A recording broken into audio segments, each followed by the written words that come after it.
All right. It worked. We're live. We did it. Only 2 tries this week instead of like the 17 it normally takes to go live. We're going to be recording episode 5 of the Strength and Success podcast. We're going to be joined by Chris Bridgeford here in a second. I assume he can just send me a link to join. Andrew joined, but Chris Bridgeford should be able to send me a link. Chris is going to join us. I think he just has to, if you want to text him and tell him he can send it to me or if he joins. I think you can just hit that little camera button. I hit the camera button? Yeah. Okay. That. All right. So we're going to, don't get mad at me if I mess this up, Riley. Invite, let's see, Bridgeford. There it is. All right, so I'm inviting Chris. Send request. So this may work. We may have Chris with us. As some of the guys and gals from Generation Strength, we're going to be talking about peaking. All of you watching this, or most of you watching this, are strength athletes. So peaking is a major discussion, how you get there and why you get there and what's important during peaking. So let's see if this actually works and see if we get the people. I see Adon Vicious has joined. So yeah, Amber is here. Amber, thank you for actually knowing people's real names and not their Instagram handles. So Chris joined. Let's see if he actually. Hello. Chris, we sent you a request. I sent you a request. I'm not the only one who apparently doesn't know how to use technology here. And once Chris joins on, we'll try and do the recording session, see how that goes, if we pick up the audio or not. We're just waiting on the diva. Waiting for Bridgeford. Yeah, he is such a diva. He really is. He sends me like videos of him walking. I'm like, look at me, I'm walking. which would be like really monumental if he had previously been wheelchair bound, but otherwise it's just him walking. Sometimes he'll send me pictures of like chocolate milk, like, hey, I'm drinking chocolate milk. He's unable to join. Why are you unable to join? Hit that button again. Okay, I'm going to hit this again and see if we can get Chris to actually join. I'll send him another request. Hopefully he has Wi-Fi. I don't think he knows what he's doing. No, if he doesn't know how to do it, Amber, I'll send you a request. Hey, we got him. I was walking with a sled. I saw the sled. It wasn't just me walking. Why would I send you a video of just me walking? I was walking with a sled. Context matters here again. I don't know. It's a step up from the usual, like, here's me half naked flexing shots I used to get. Yeah, see, exactly. So that's Chris's next level flirting. It's like, here's pictures of me half naked. I'm like, shouldn't you be sending this to a female? No. That's my boyfriend. I can send my stuff to whoever I want. Okay, so the most important question I have to ask before we get to the Generation Strength crew, why are all of your photos of your dog in secret private friends group only? Because Get about Chris Bridgeford. Because Instagram doesn't deserve to see the cuteness. This beautiful dog. So It's lovely. Yeah. She's like, get the fuck away from me. I'm not dealing with you. So every night, and one of our neighbors has a dog like that, and it's just so impressive to see. And they're so intimidating, but they're so docile when you get close. And every time he sees this dog, he's always like, it's like Chris's dog. Every time. Without fail. Yeah, great. She's very vocal. Like she literally, like, she talks to everybody at the gym. Like, if she wants somebody to do something, she'll start howling. Yeah, she starts howling or she'll growl at people. So. Yeah. That's good. So who do we have with us? We can probably request it here. Oh, never mind. Brian's pooping. Yep. And then Amber is here as well. So yeah. We can request they want to get on their phone also. Does it work?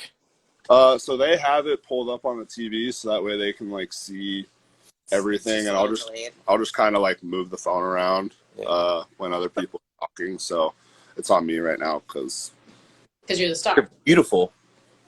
That's why. He said it, not me. That's right. He's been walking with a sled, which enhances your looks. Plus, please. Yeah. All right. So anyway. All right.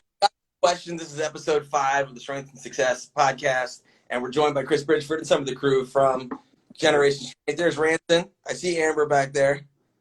Ranson's looking handsome. Are you ready for the Kern? Oh, dude, I'm so fucking pumped. I believe I saw like an 8-something squat, so the adductor's 100%, which is awesome to see. Yeah, 8:15. That's pretty good. You know, most important, because I've come back from that, the hardest part to come back from that is not the muscle, it's the mental. God damn, that's the fucking truth. Yeah. The mental is the hardest aspect to come back, which is why I'm such like an advocate, not just for general mental health. I mean, we all struggle. That's usually why we all take the bar, because we have our internal struggles. but I'm an advocate for like a positive mindset and speaking things into existence and creating that habit and that ritual ahead of time in your mind, because it is really, really hard to get back under a bar when you've had a catastrophic injury, because that's all you can think about. And that fear can be paralyzing. So it's really, really good to see somebody else who's come back from it, and not just come back, but come back stronger. No, dude, it was a lot of weeks of mental fucking war with myself and just like crying after squat sessions or even during the squat session. Lots of crying. Lots of crying. Lots of crying in this gym. I didn't cry Gone well, so. when I didn't hurt myself after my third attempt, and then instant tears. Oh yeah. Oh, yeah. Like honestly. Yeah. Yeah. Which is cool, because I think if you're not emotionally invested in that level of the sport, you're not going to see your best. Like if it's a hobby for you, and it's truly, you don't really get paid. But if you're not that emotionally invested, you're not going to see an exceptional level of skill development and strength ever come with that if you don't have that level of commitment. Oh, Yeah. I agree. Shit, even when I wasn't injured and at record breakers before my third attempt deadlift, I was sitting there trying not to cry because I was having such a good day. I was so stoked with what I was doing. I was like, all right, just hold it back until after you're fucking done. Yeah, Right. we do. We're a bunch of big crying men. And Brian is done pooping. Brian, Hey. I hope he gave the courtesy flush and then the white flush, because otherwise the toilet clogs. All right, so we've got Generation Strength here. We're already recording. We're good. Let's go right into peak. Actually, you know what? I'm sorry. Let everyone that's there introduce themselves in case people don't know who they are. Yeah, that's a good idea. all right, Canada, we'll start with you. I'm Amber Don. Oh, wait, that's not me. I'm Amber Dawn. I'm Canadian. Yeah, that's important to point out. Well, I hear it every fucking day. So, Right. So you're from Canada. yeah, I'm from Canada. What do you do? What do you do here?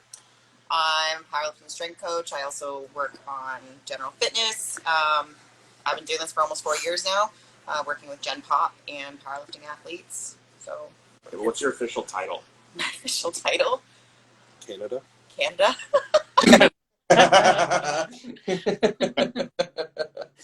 You've done the pre-script level 1 and Yeah, the barbell course. I've done the pre-script level 1, the barbell course, So- and a handful of other courses as well. Good. Oh yeah.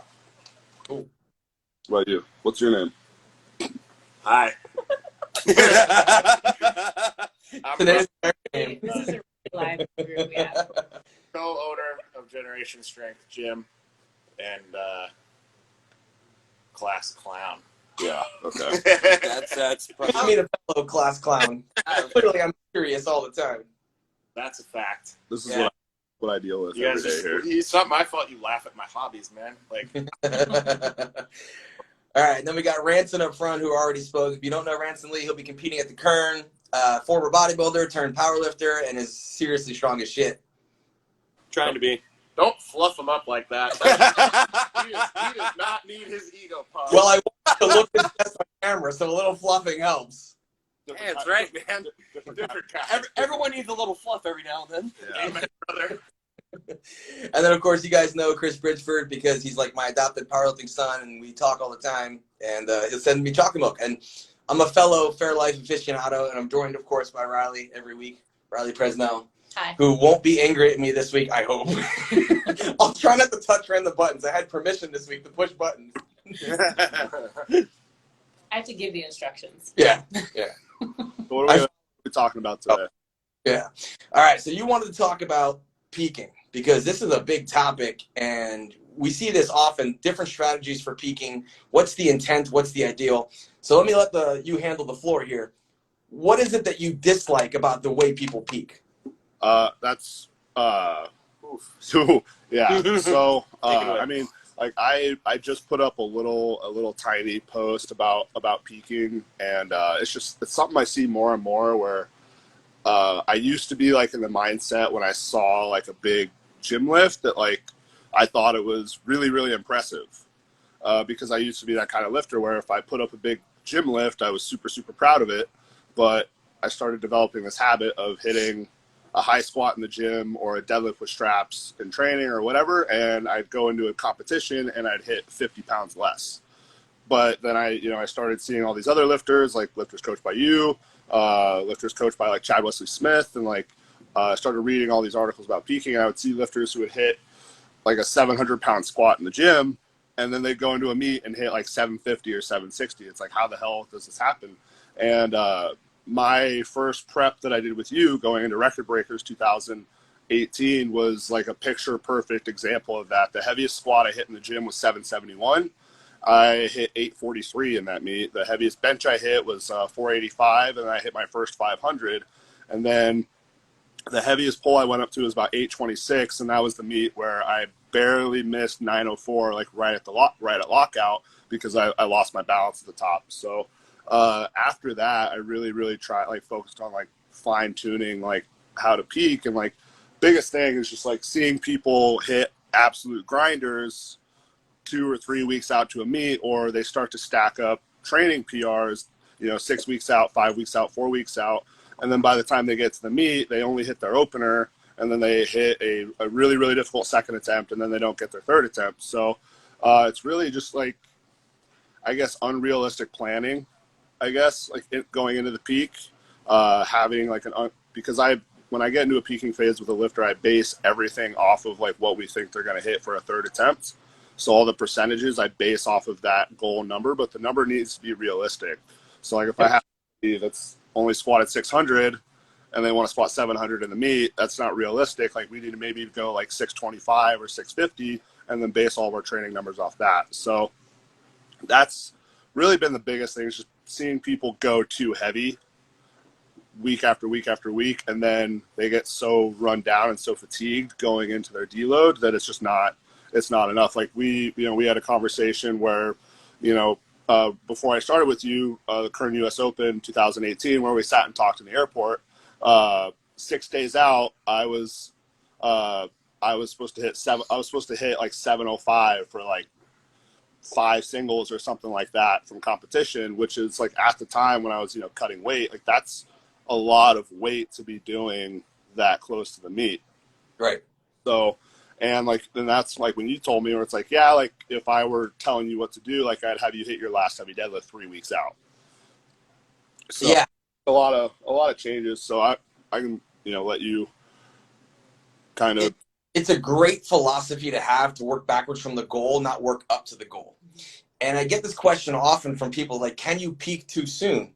And the reality is, no, you can't peak too soon. What that means is you're too aggressive with your attempts leading up to the meet, that you're fatiguing too soon. Because the whole idea and the whole concept behind the peak is to refine your skill set, move weight as fast as you possibly can, and to not accumulate fatigue. We want to dissipate fatigue, not accumulate it. So if the volume is too high or the workload and intensity is too high, it takes longer and longer to recover from that.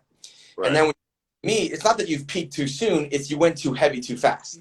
And that you never actually let fatigue dissipate, and you get into the meet and you run down and you're tired and you can't show your true strength.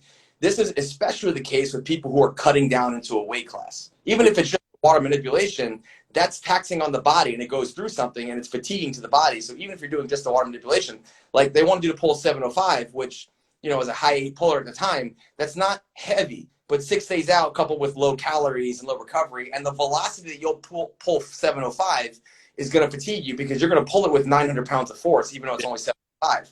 You're a velocity lifter like I am. So that was 5 reps was accumulating fatigue. That's basically doing 5 attempts at 905, even though that wasn't on the bar, or 904, even though that wasn't on the bar, because that's the velocity you're going to put into it. And you see that often with a high specialization or high frequency program, where they keep going all the way up to the meet, but they eliminate everything else. And that's what people don't lose. Like, oh, the USA Powerlifters took like a 90% squat 6 days out. That's literally all they did. Yeah. The squat. Yeah. Bit. Yeah, they're tapering down by dropping intensity. So they might take their heaviest squat 2 weeks out and then ramp up into the meet with technique work, but the technique work keeps dropping and everything else gets eliminated. Like Chad Wesley Smith was big on that. He would take like a heavyish squat a week out, but it wasn't his heaviest squat. Right. And literally all he did, he'd walk in and do like a 90% single, which is around his opener, and then he was done. Right. So you have to sacrifice either all of the volume and every accessory, or you have to take it a little bit sooner to keep your conditioning level up if you want. And usually if you're cutting weight, Chad had the advantage of being like a super heavyweight, so there was no weight cut. He was eating to the meat. Recovery is high. He can train heavier. If you're going to all, you definitely want to maybe keep a little bit of the volume to help you lose the weight, but lower the intensity as you go in and just make sure you're moving fast, because that's all I want my body to remember is how fast I'm moving weight going to the meet, because that's what builds meet day confidence. I've moved everything fast. I feel good. Yeah. Another big question that I get, or maybe not necessarily like a question, but more so like a statement from clients, is the idea that I need to hit that weight I need to know what that weight feels like in order to do it. And yeah, see Riley, yeah. Right, yeah. That's been something, basically everything we just said, that's generally like my response. Like, you know, like explaining that like peaking, like expressing strength is not the same thing as maintaining strength and all that stuff. And it's still kind of, the concept of it still gets a little lost on people. Like, I'm sure you've gotten that question before where like, well, I need to hit the weight to know that I'll be able to do it on meet day. And I get to the point where my response is just like, well, that's just not how it works. And like, I'm kind of lost to like give an explanation beyond that. And like, I don't know if that's a question that you've gotten in the past and how you generally like tackle that approach. Like when you're going into a peak with a lifter and they're like, oh, well, like I need to, you know, I need to hit this weight to know that I can do it, or I need to do some kind of, you know, if you train with like a conjugate approach and you need to like use a slingshot and reverse bands. I don't think you've ever given me reverse band work. I know we did slingshot work at one point, but it was rep work. I think you gave me floor press with a slingshot, but that's the only slingshot work.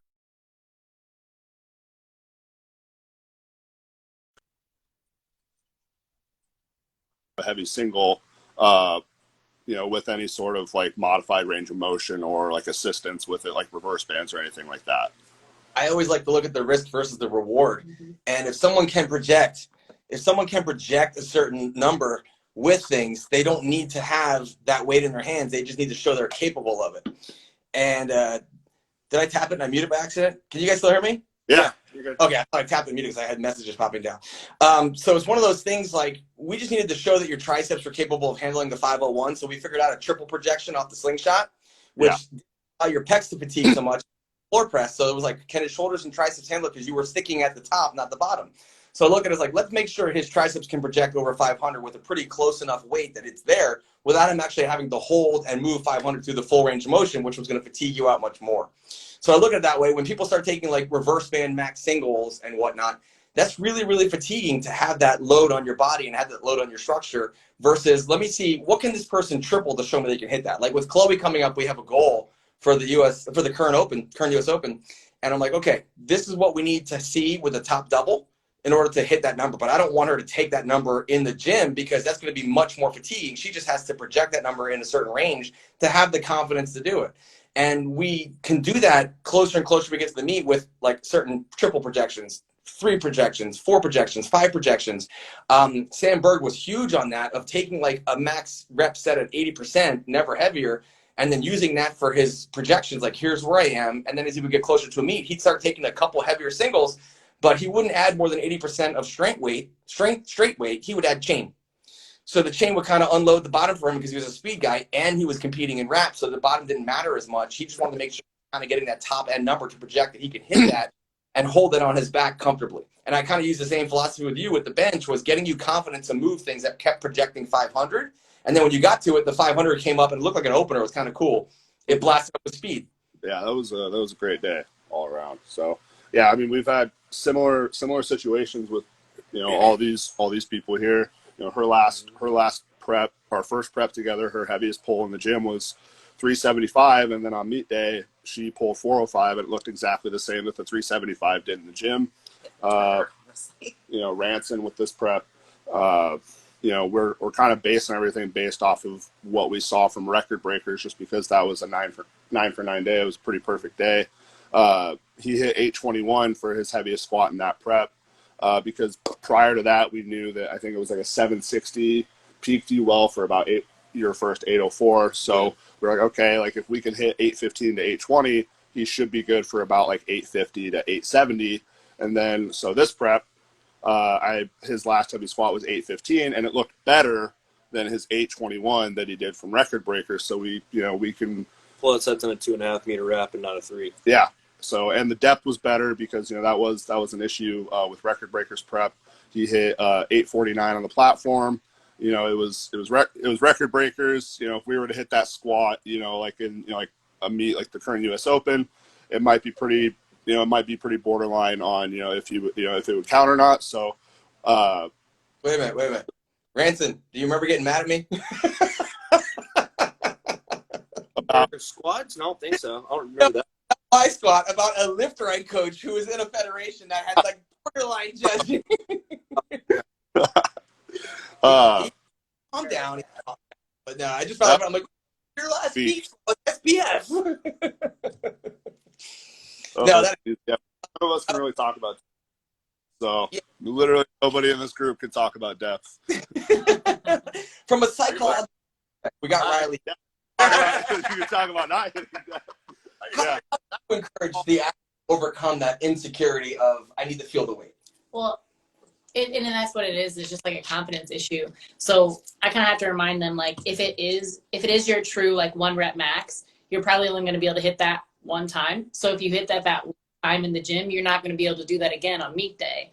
Yeah. So usually, like when in peaks with their like heaviest attempt before, I encourage them to leave some left in the tank. Like I'm like, okay, this is your last heavy squat, deadlift, bench, whatever. And I'm like, you can push it a little bit, but leave some in the tank because this isn't meet day. This is not the important day. The meet day is important. This number won't go on open powerlifting. Your meet day number will. So it's just trying to remind them that like trust the process is really cheesy and lame, but like it's so you true, have to do that. Like no one cares what you squatted in the gym. No one cares what you deadlifted in the gym. You have to leave a little bit of room to push yourself further on the platform. So I just remind them that if it is a 1 rep max, you're going to be able to do that one time, and that's it. I don't remember who it was, but they talked about taking like max attempts as like you have a meter of like how many max attempts you're capable of doing in your lift year. And was it Ed Cohen? Yeah. It says like you only have so many attempts at, you know, for me, like it might be 900. Like I only have so many times I'm going to be capable of doing that. I can either choose to waste that in the gym and fuel my ego, or I can save it and, you know, do it on meet day where it matters. I nowadays, like I'll compromise with clients and I'll do like a heavy walkout and hold if they feel heavy weight. I can't tell you the last time I programmed reverse band work. I think the last time I did was Brian back in 2018. And after that, we were just kind of like, yeah, that didn't really do anything for me. that was back when I was like still like trying to figure out like, am I more like this style of training, or am I going to stick with like a conjugate approach, or am I going to like blend the two together a little bit? And I was still kind of deciding and playing around with things that I like to use. And after that, I was pretty much like, okay, like reverse band work is pretty hit or miss. And it's purely psychological. Like it doesn't provide, you know, the super compensation effect or whatever, you know, you want to call it, the fancy science terms behind it. But it's purely psychological and an ego boost. Like, okay, if I can hit 900 with, you know, reverse monster minis, blah, blah, blah, like I should be able to hit this much. It's like, no, like I'm not, it's not gonna happen. So Jesse Burdick has an interesting way of using reverse band work, and basically what you can like reverse band triple with like light band or mini bands is basically what he'll say is like your projected third attempt, which is more interesting than someone who takes the max effort reverse band single for the psychological aspect. He's like, okay, triple this number with mini reverse bands, there's a good chance you're going to hit on the platform, which is a more practical approach to using the reverse band method. I just don't particularly like it for a lot of people because it tends to ruin their pattern. I will say that Jesse was really good about programming reverse band work. Like, hey, like if your bands are taking like 25% of your 1 rep max off at the bottom, you're using too much. Like it needs to be like 10%. So like if you're an 800-pound squatter, like you should only be using like the red mini bands for reverse bands. Yeah. Like, you know, you shouldn't be using like the gray bands that take 100 pounds off of each side at the bottom of your squat. So he would do the same thing too with block pulls. He would say that whatever you could do off of blocks for like a triple, you should be able to do from the floor for a single, which I think is more applicable than using reverse bands. assuming that the block isn't too high. If it's like a 2 to 4 inch block, I think anything higher than that and the range of motion is shortened too much, especially like if you're a sumo puller. So Hear that, Riley? 495 from a 1-inch mat for 3 means you can pull from the floor. Yeah. This one has a psychological problem whenever sumo gets heavy. I do not. She has a great like PR every she pulls like just like a beltless random weekend, like completely fatigued, pizza fueled PR. Yeah, it comes needs to heavy be first state, belt. needs to be after a seminar, and that's all of her good deadlifts. So It shows you the psychological aspect of like if you're not even thinking about it, the weight moves because you've done the work. No, and it's also because I'm in a room of people that I don't know, so I'm like, Yeah. okay, I have to look cool. Which to me helps on meet day too. Yeah. Some people are like game time players. They love the room, they love the energy, they love the atmosphere, and other people like wilt by that. So Yeah, I'm not as good in the gym at all. I'm way better on the platform. same. Yeah. yeah, I'm the same in the gym and on the platform. Like the last meet that I did, I definitely got way too into the meet, and it was not a great meet. But when I'm not thinking about it, and this is just a fun day, which I mean, obviously have fun. That's the whole point of it. But I get my head completely out of it, and that's when I perform best. So if I'm not focused on actually what is going on the platform, and it's like this is just. I'm literally focused on something else, that's when I do my best. yeah. I think the thing that plays into it for me the most is that I only know my openers, and that Chris just fucking loads whatever else on the bar, so I never know what the weight is, so I can't get in my head about it. It's just like, all right, whatever it is, I'm just gonna fucking put it up. Yeah, and I'll actually do that in the final weeks of peak too. I can't really do that with remote clients, but even like with remote clients, on with like the programming, like I'll write in the weight for the first set.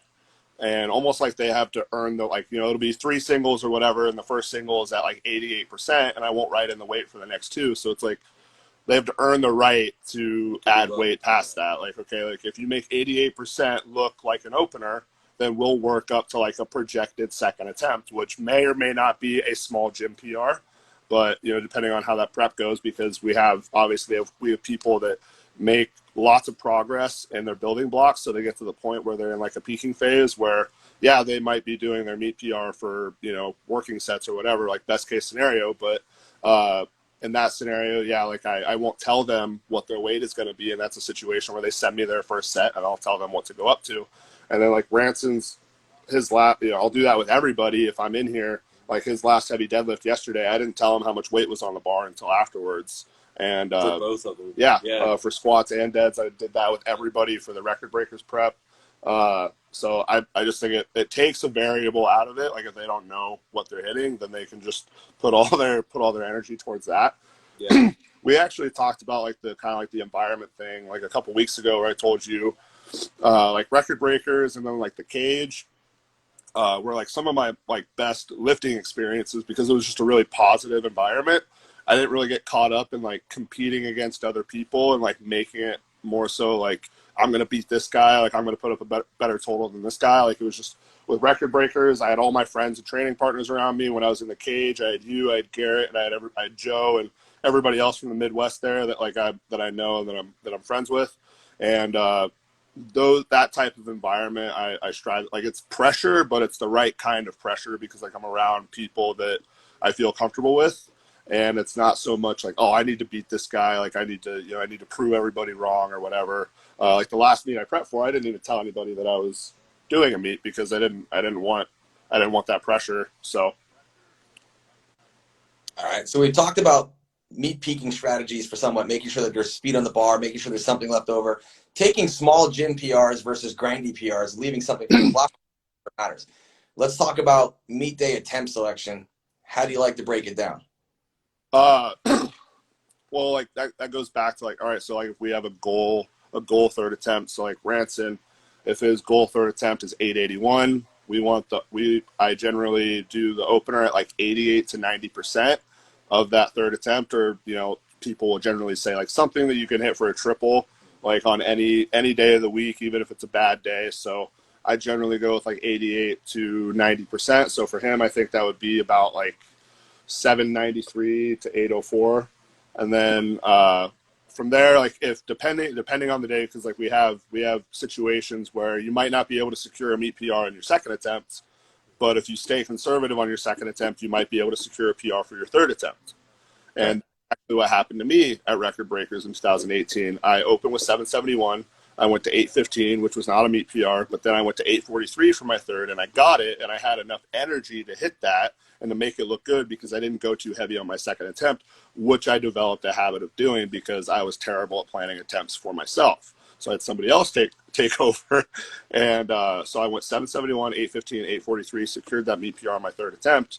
Whereas, if we have somebody like Amber or Brian here, they might, make a little bit more progress, in their meet prep, and they might secure a small meet PR on the second attempt. And in that case, if they secure a meet PR on their second attempt and it's enough to build the total at the end of the day, I'll let them, I'll go a little bit more aggressive for third attempts. But the goal is to always go 3 for 3. Like I said, generally the opener is about 88 to 90% of the planned third attempts, a conservative third attempt. We make, a 4 to 6% jump for the second attempt. If we can secure a meet PR on the second attempt, even if it's just 5 or 10 pounds or 2.5 to 5 kilos, we will. If not, we'll go conservative to try to get the meet PR on the third attempt. Right, I like that. And we use something pretty similar, especially because a lot of our clients are remote. We're not always at the meets with them. So I always look at that aspect of what's the goal third attempt, or if they know their actual max, it's been done relatively recently. Like let's say they PR'd in meet and take their before they have like an actual max, opening around 90% of that actual max or the goal third. And I really like that you touched on saving energy for that third attempt, because if you've grinded your second attempt, you haven't left any room for that third. You're making it harder and harder to hit the PR in the meet that you want. And I always look at it as like your opener is your last warm-up. The only difference is opener's on the platform and you're in front of the judges, so you know what to expect and you can see the room. Your second starts to secure and build the total. And then, but like you said, which we agree with tremendously, is leave something for a third. Mm-hmm. You can take a low, medium, high third. So if you feel like you fatigue yourself a little bit on the second attempt, you can take that lower third and just try and keep building your total. Because I always tell people the goal should really be to secure a PR total within 8 attempts. That allows you to go ape shit on that third deadlift if you want to. You can do the deadlift if you secured the PR total. Right. That's how I like to look at it. Yeah, I give when I write out meet day options, I give ranges, and usually their third attempt is anywhere from like 100% to 105% based off of like what they hit as their last heavy lift. And like their most aggressive one is more towards that like 105, and then their least aggressive one is basically their last heavy movement from peak.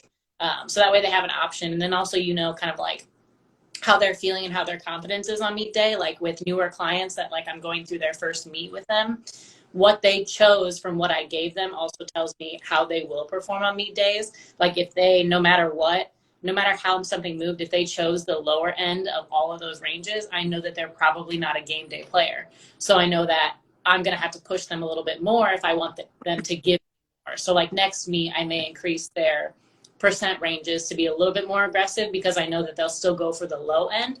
So I'll maybe change on their next meet their low end to something that's more moderate, but they think it's low, so they choose it and then they get a bigger PR. So that one kind of depends on what kind of vibe they give me with what they do. It's highly individual, and it's different person to person, and obviously seeing their videos every single week, it makes it really easy to choose attempts for them if you're in person or even if it's remote. I've done the same thing with some people where like I would give them ranges and they would always, no matter what, after 2 or 3 meets with them, they would go to the high end no matter what. No matter how difficult their second attempt was, they would always go to the aggressive end for the third attempt. So I would stop giving ranges. I would stop giving them ranges and I would give them a specific number to hit for the second and third. I wouldn't give them a high or low or planned second or third attempt. I would just be like, all right, this is your opener, this is your second attempt, this is your third attempt. Just because they were going 5 for 9 or 6 for 9, two meets in a row. So I was like, okay, we need to go 9 for 9. We need to focus on, I know that you want to squat 700, but you haven't even squatted 650 yet. So like we need to focus on passing that milestone, and then we'll go 675 and then 700. And I think that's a big thing that like another thing that affects peaking is people think in increments of like 50 to 100 pounds when they think about PRs. People think that like, hey, if you hit a 10-pound PR on every lift, you're going to put 30 pounds onto your total. If you compete twice a year, that's 60 pounds on your total every year. Or it's people look at like bigger lifters who are able to put more pounds on their numbers each time they compete than most people are. Like, for instance, my squats, like up until this year, like they've gone. I pretty much put like 30 pounds on my squat every time I've competed in a meet, which is not something that's going to happen for a majority of people at all, not even close.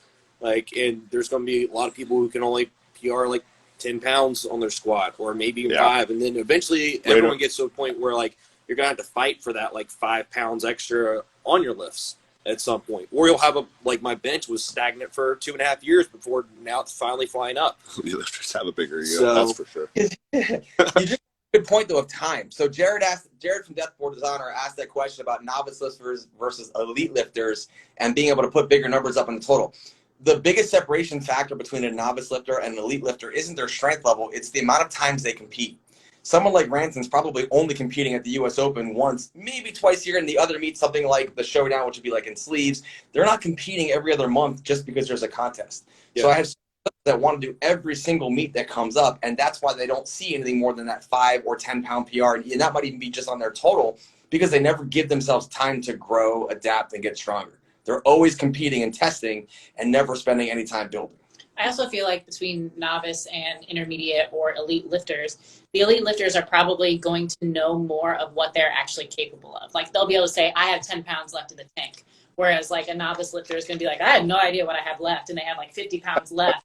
I have a client here who, when I figure out something feels, like when she goes heavy, she's just like, I don't know. Yeah. It's like, all right, well, I'll decide how easy that was, and like, you know, she's made a lot of progress, but yeah, she's just, every time I like, hey, how did that feel? Did you notice a difference with this or this? She's like, I don't know, maybe. So it's like, that's why attempt selection well, is so different. I love you. So. Awareness and confidence. Alexis brought up the ego. I think it's somewhat a little bit more of the confidence as well, because the novice lifter is going to work up to 99% of their absolute all-time max on their second attempt, and the more advanced elite lifter is probably going to work up to somewhere like 95, 94% on their second attempt, because they're leaving something for that PR third attempt. And that's just meet experience and meet confidence. But I am that meet day guy. Like Chris and Riley were there at the hybrid meet. I'm bleeding out of my hands. I'm just packing more chocolate to try and keep the bleeding down. I had a god-awful prep, and I hit my second deadlift, and it was grindy as fuck. And before they even announced good lift, I just turned around like 804. Like, it was, I had maybe 5, maybe 11 on my best day left in me, but I asked for like a 28-pound increase. Yeah, he pulled 777. 777, and I was like, okay, he probably has like the 785 or like somewhere in that range left. And he just looks at me, he's like, go put in 804. And I was like, they hadn't even announced if it was a good lift or not yet. all right, we're going 804. And then stapled. Yeah, stapled. I think another thing that is worth mentioning or worth talking about real quick is warming up on meet day.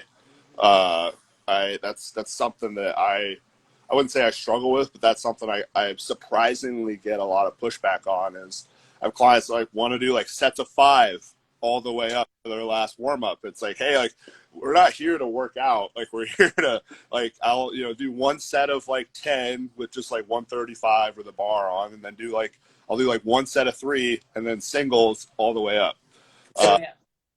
So I think that's another big like mental part of you know, meet day, you know, warming up and attempt selection is just knowing that like your body doesn't need, like, assuming that you do your stuff before even getting under the bar, but you don't need to do that much to warm up and to prime your body for that like maximal like top end strength that you're capable of hitting. Is that something that you've dealt with a lot, or like how do you?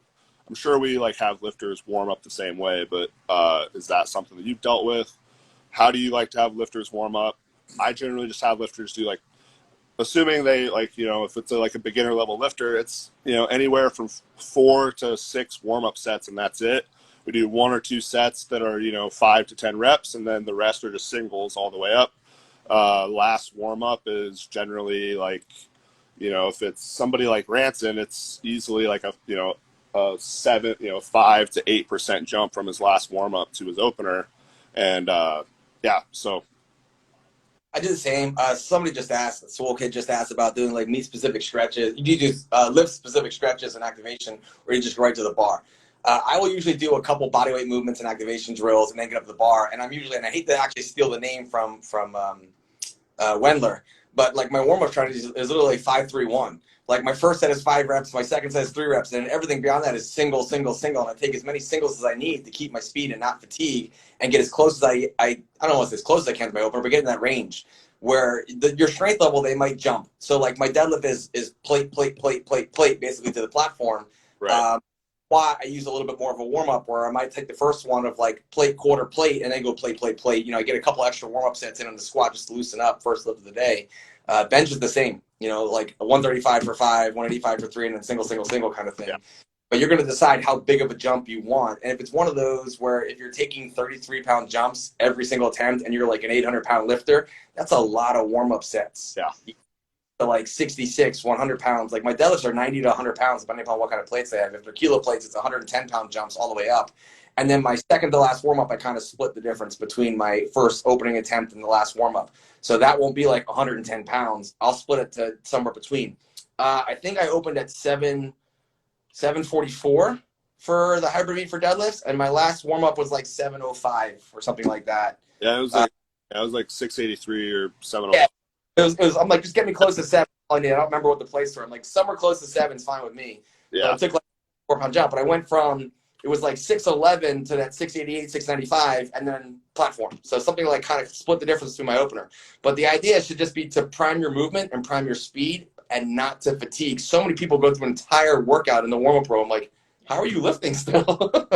I see some ridiculous things. I see people hitting their openers in the warm-up room, so they know that they can do it before getting on the platform. I've seen more than I like want to admit. I feel like every meet I've gone to, I see someone doing that, and I'm like, who is your coach? Who is helping you? People hit their second attempt with a slingshot in the warm-up room to make the opener feel lighter. So it's keep it as simple as possible. You know, I don't understand anything behind those methods. But You've already done the hard work anyway. At this point, you should be pretty much just like rested or recovered to where it's going to feel fairly light anyway. And whatever you can hit, you can hit. You're not going to be able to change anything about that. You know, it's the whole point of like, by the time you get to a peak, you can't do anything to get stronger. You can definitely make yourself weaker. Yeah.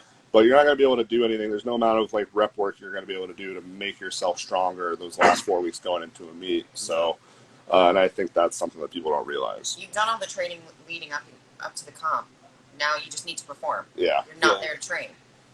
Let's flip the script entirely to way off season, right? We talk about peaking, we talk about meet day. Let's talk about way off season, because I got this question a lot because a couple of my lifters have been posting in their story doing a lift like the Buffalo or the Duffalo Bar floor press. And people are like, why? And I know Chris is the same way. When we get to be off season, we like to use lift variations that are less deconstructive to the lifter and more about building. So I'll briefly explain it why, and then I'll ask Chris some of the movements that he likes, or you guys actually, the whole group. Well, because you all coach. What are some of the movements that you guys like to use in an off season that are maybe untraditional or a little bit different, and why? So the simple answer for the Buffalo or Duffalo Bar floor press is a lot of people tend to internally rotate on their bench press, and when your scaps are trapped on the floor, we're building the shoulders and triceps, but the scaps are locked down. So that's a lot of torque on the shoulder capsule. The simple solution of everting those wrists a little bit towards ulnar deviation, it allows a little bit more adduction of the elbows into the body, even though the scaps can't move. So it's less torque and less wear and tear on the shoulder joint. And the majority of raw lifters need to build that lockout strength and have that pause on the floor without the stretch reflex from their pecs. It's a way that I can put a tremendous amount of volume in on a lift without tearing down a lifter's shoulders, because like we all talk about, every powerlifter is going to have achy elbows, achy shoulders, achy knees. And it's not the lift that's doing it. It's the volume or the mobility they lack to get there. So it overcomes that lack of scapular mobility that a lot of people have when they're trapped down, and it allows me to train that floor press at higher volumes without deteriorating the athlete, which to me is the most important aspect of an off season, is building the athlete up without deteriorating them so they can handle the hard, heavy work of peaking. What are some like unusual movements that you like to use for those things? Yeah, I actually, a couple weeks ago, I was gonna ask you about Duffalo bar floor press, and like I think I saw a couple of your lifters doing it, and I was gonna ask you about it. And I kind of, made an assumption on my own because I see a lot of people using that bulldog grip now, where they're super like they're overly internally rotated at the start. We were working with a lifter of mine on that in here, where he's super internally rotated at the start. He doesn't even have like the only finger of his that's even touching the bar is like these two fingers here, super overly internally rotated at the start. Yeah, it's awesome. Yeah. And it's not safe. So yeah, for me, I'd say for me personally, it's been front squats. Not so much for like the emphasis on the quads, but seeing how much my upper back breaks down. No matter how much upper back work I do, I feel like that's always going to somewhat be like an issue for me, just because I'm also rounded over all day, every day, working at my laptop and looking at my phone. So just fighting that, pattern that I'm sitting in every single day. That's why I struggle with, God damn it. I accidentally stuck. Riley's going to kill you.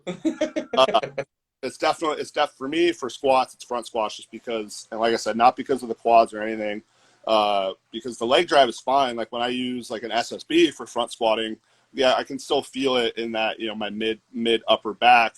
But it's not an issue of like quad strength. It's that upper back. Like I'm fighting the urge to drop the bar forward. And, after I ran through 2 training cycles of those front squats, I noticed a huge difference when I went to pull sumo. So it's a better builder for my sumo deadlift. And I'm sure it's going to have carryover to my squats, but I noticed it way more the next time I pulled, because I didn't pull sumo for like 8 weeks.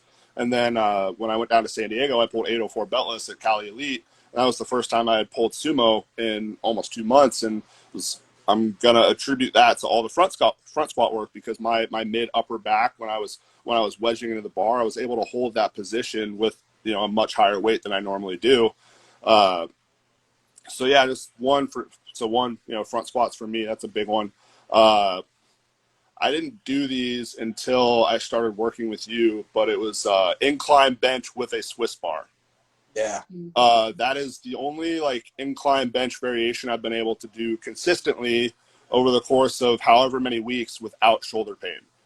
Anytime I bench incline with a straight bar, it's, I can maybe do it for a couple of weeks, but I just get to the point where like my delts and my pecs just like can't handle it.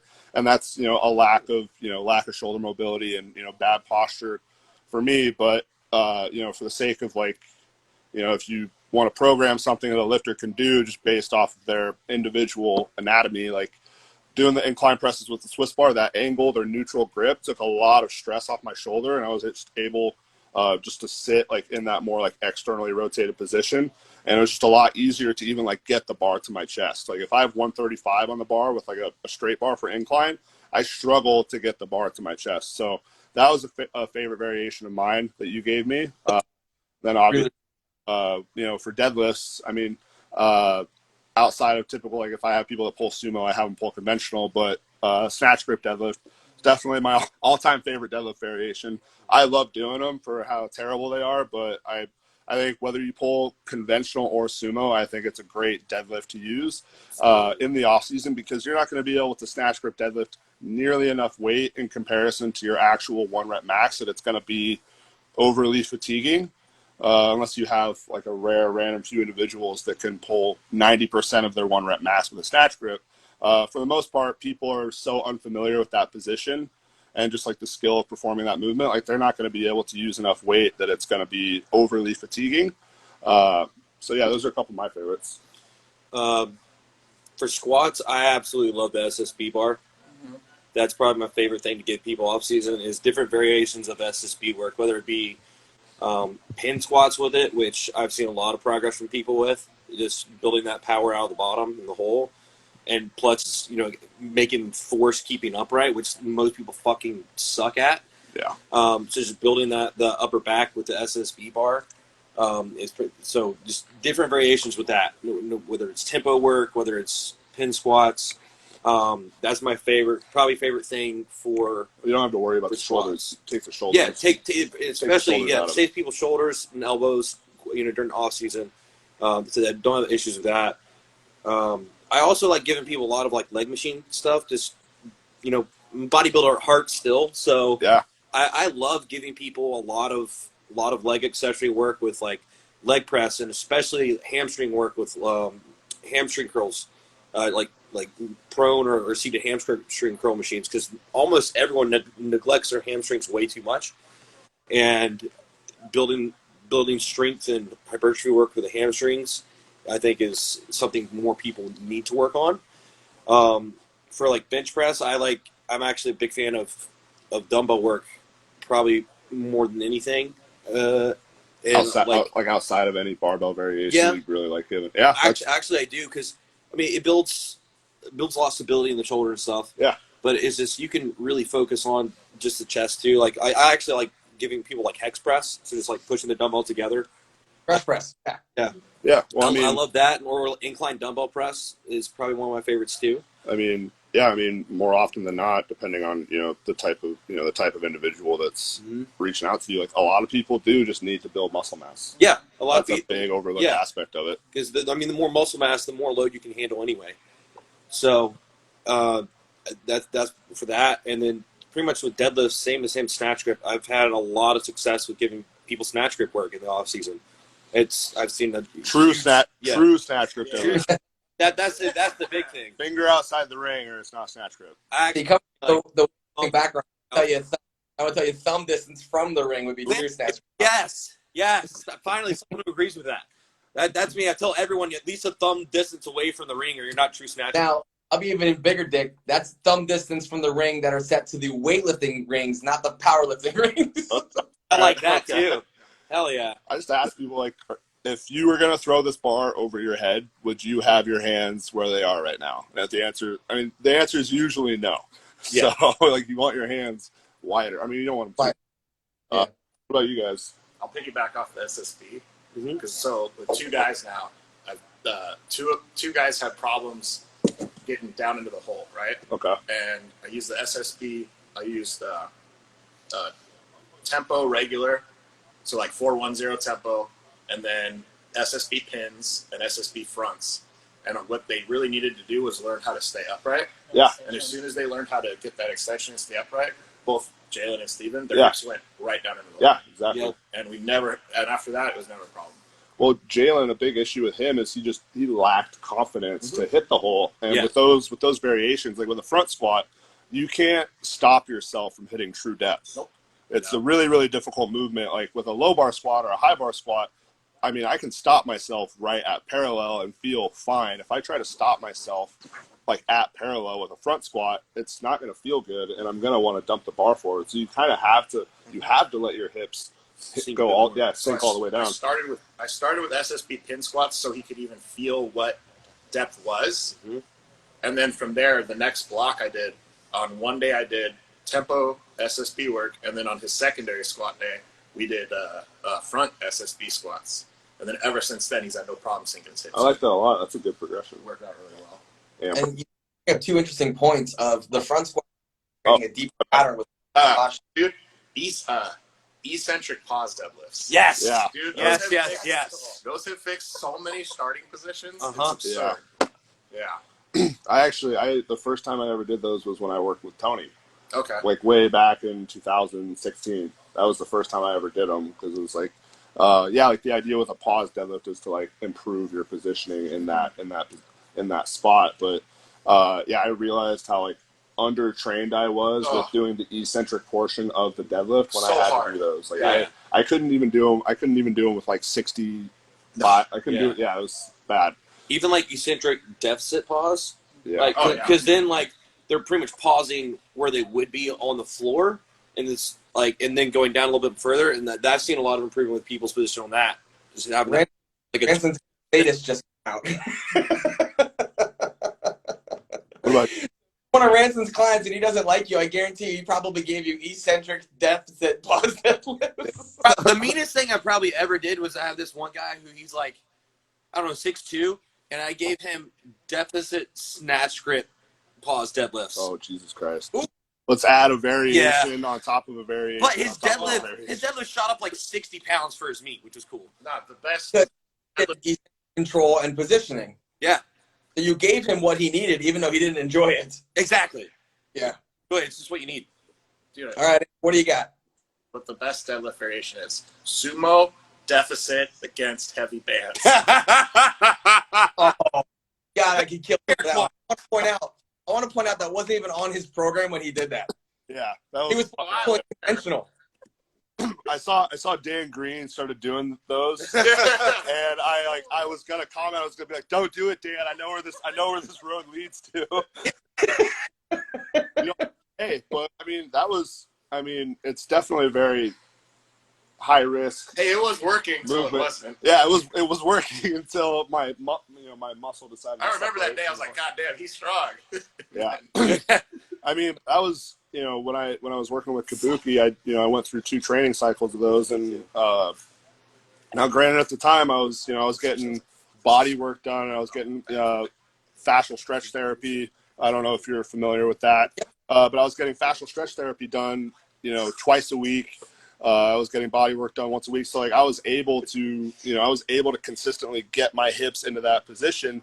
And then, later on, around that time, it's like I want to perform the same movement, but I'm not doing the same amount of work outside away from the bar to allow myself to perform that movement efficiently. And I think that's a big part of like movement selection that's overlooked. Like, okay, like if you want to do that movement, you need to you almost need to deserve to do that movement. Now, granted, like I've never programmed a deficit sumo deadlift again after that, or I've never done one either. So we can just, not talk about that one. But what about you though, Amber? I'm probably going to pick Adaption. all of these. I work with a lot more novice lifters. So SSB work is a big one. High bar work. I actually really like complete dead stop floor presses because then they get to that floor and they have to wow, I'm losing my train of thought here. They have to maintain tension off the floor and create power after that dead stop. Right. I make every pause their floor. Pin press, but Okay. you don't have any leg drive.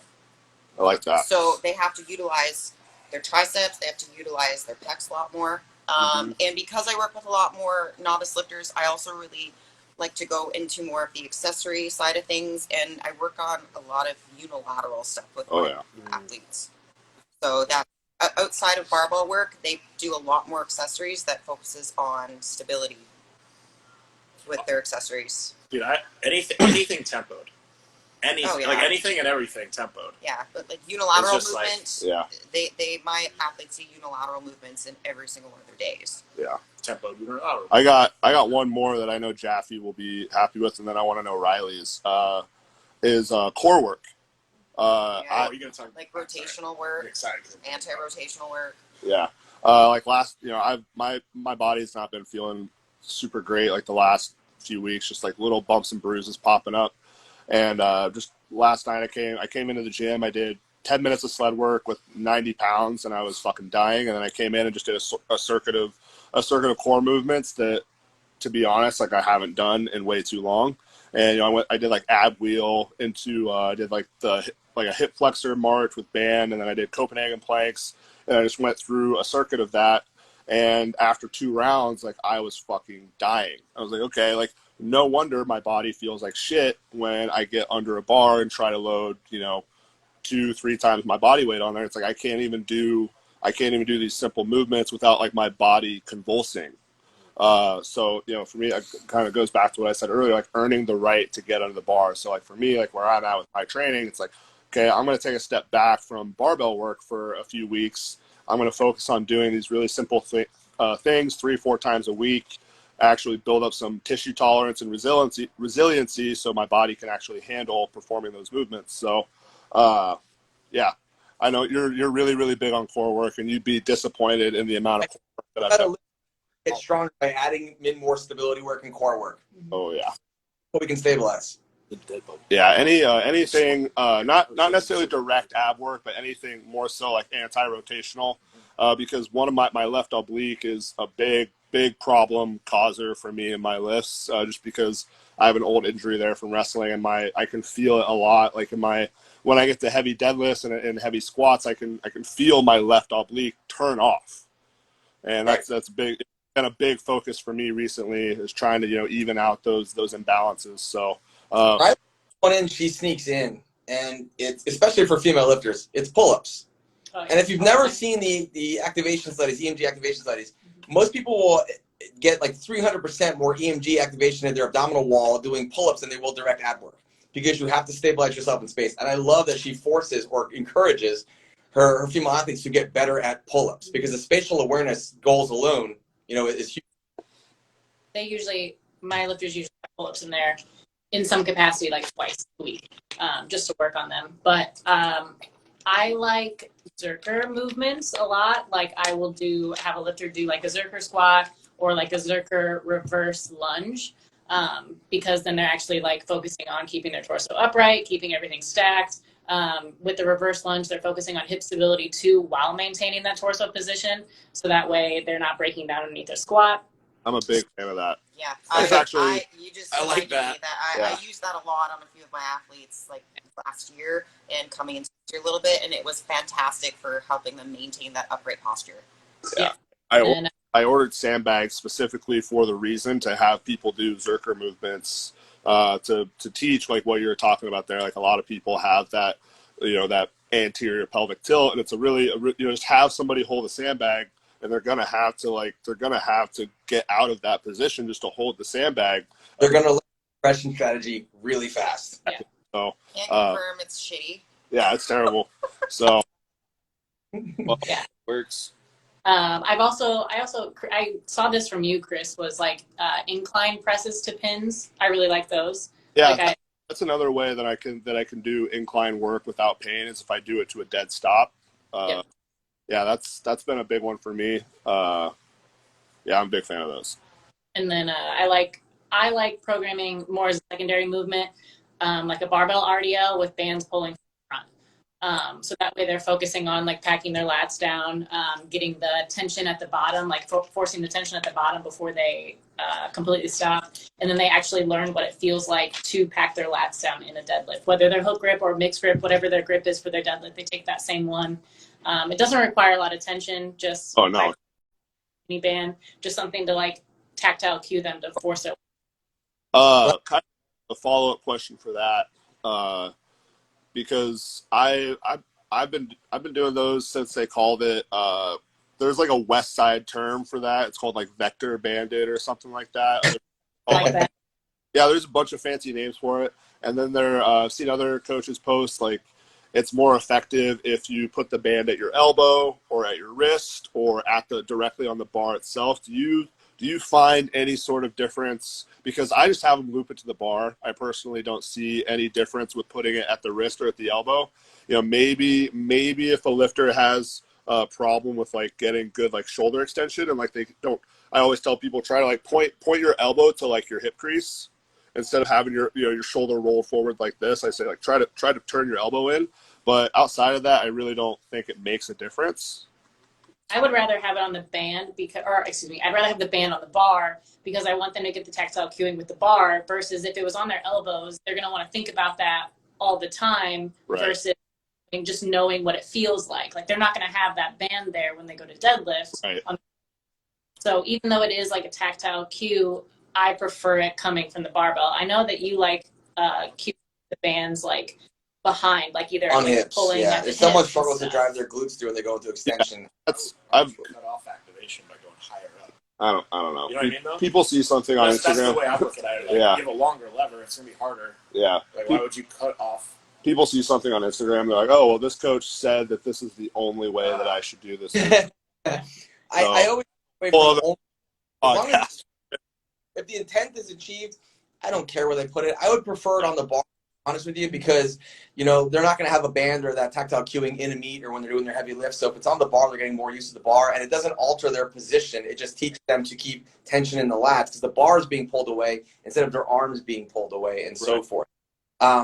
It can certainly be used as a learning tool. You can use any learning tool, but if you're so focused on where that band is, whether it's on the bar, on the wrist, on the elbow, in the armpit, you're focusing on the minutia and not the major problem, which is a lack of lat tension. Right.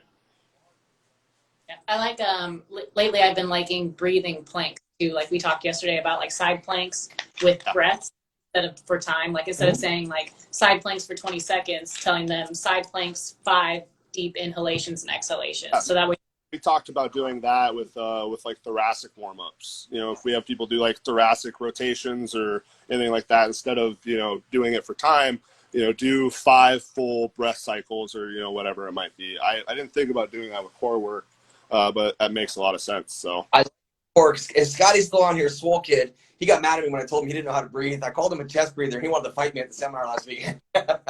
And that's a great way to do that, because when you take a full inhalation and a full exhalation in a plank position or in a side plank position, you really learn how to diaphragmatically breathe, because you're completely inhaling, completely exhaling. And because you're braced on the floor, you're not going to breathe up. You're going to breathe into the belly. You're going to breathe down to the diaphragm, and it strengthens that pattern. And, you know, that's one that we really want to endure. We want to be able to hold that brace for a long time. A great way to teach it and learn it. yeah, That's something I had a huge problem with when I first got into powerlifting, was breathing correctly. Just because, you know, bodybuilding, I'm used to being on stage and not look like I'm breathing, so I'm always just breathing my chest, not into my belly at all. So learning to actually breathe into my belt and shit, it was probably 2 years before I started to even slightly get that correctly. And there's days where I still have a lot of trouble with that here. Yeah, that was a big one for me too. Just I don't tell people this, but up till when I was 15 years old, I couldn't breathe out of my nose. Oh, really? I couldn't breathe out. I had surgery. In there or something? I had a deviated septum. So when I was 15, I got a nose surgery. They cleared out all the cartilage. Nose job? Nose job. They literally just took a file into my nose and scraped out the cartilage. Hey man, you wanted a nose job. You can just say you want a nose job. Does it look like I got a nose job? You need another one. Another one. But yeah, that was a big thing I struggled with too, just because, you know, the first 15 years of my life, I couldn't really breathe out of my nose, so I didn't know how to breathe in and out of my diaphragm, just because I couldn't. I mean, I know you can with your mouth, but it's generally a lot easier to do that if you breathe in through your nose. So, Yep. That was something that I had to learn too, and like I had no idea that I wasn't even not. That's Chris. Someone's really excited to see you. I don't know who that is. It's some troll account that randomly messages. It's literally my face. Yeah, I know. That has to be the case. I don't know who it is. Probably. I don't know who it is. Now you have a troll account. You've made it. I think I had like 15 hater troll accounts that like to send like random weird DMs and messages. I just like block them every time I get a new Yeah, one. I don't even bother. At least it's not the person who's like, why is his left side of the face more beautiful than the right side of the face? Yeah, fuck that guy.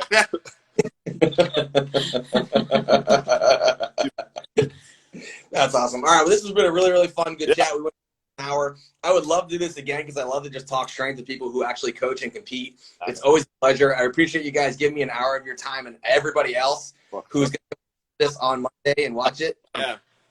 It's just really cool. I always love to converse with the community, and people always ask me what book to read or what to do. And I always say, like, if you go to a meet, talk to the lifters. Yeah. Because experience is truly the best teacher, because people have experienced what works, what doesn't work, why something doesn't work. And every study is short term. You know, the study's 8 weeks long, 12 weeks long, 10 weeks long, and it's not necessarily the population we deal with all the time. So it gives us an idea of what direction to go in, but it doesn't give us the gospel. And when you have somebody who's coached somebody for 10 years or 15 years or been in it, you start to realize a lot of what they found to be very, very effective. And sometimes you get better takeaways from that. And so the community hopefully was going to get something from that, because, you know, you got peaking strategies, you got off-season exercise selection, you got meet day attempt strategies, and you got to see Chris Bitchford's #1 fan. So. Oh, that's adorable. Paul gets out here, like, watches these like literally the entire time sometimes. So, yeah, I would agree with that. Like, I've learned more from you and like Tony and Paul and, you know, Jesse, and you know the first powerlifting gym I trained with Sean Frankel in his gym. So like I've had access to great coaches literally from the time I started till now. Like, yeah, like you tell people to like read Super Training, which is like the most boring book you'll ever read in your life, and not a lot of people are going to take anything away from that.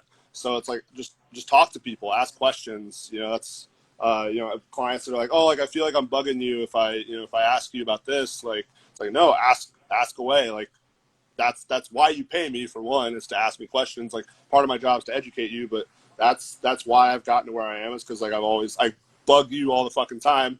Like when we were at the meet in November in Iowa, like literally the first day I was like, oh, hi, how's it going? It's been a while since I've seen you. And I was like, wait, I have this video of this client here. Can you fix this for me? Can you fix this for me? Because I don't know how to fix it.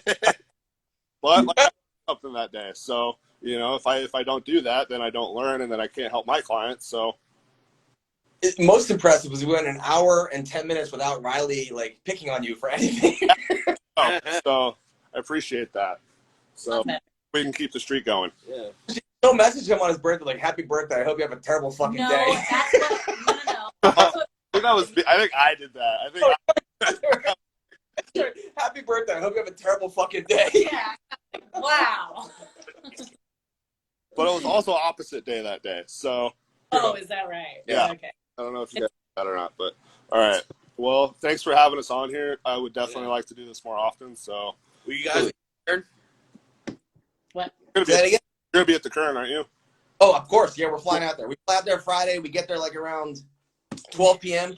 We're going to train Friday afternoon. Ransom, you can't join us because you're going to do like some competing shit. That's not that important. Yeah. But Chris, Amber, Brian, if you guys are out there, if you want to train Friday afternoon, let me know. Yeah, Brian's gonna take a Larson press 1 rep max over there.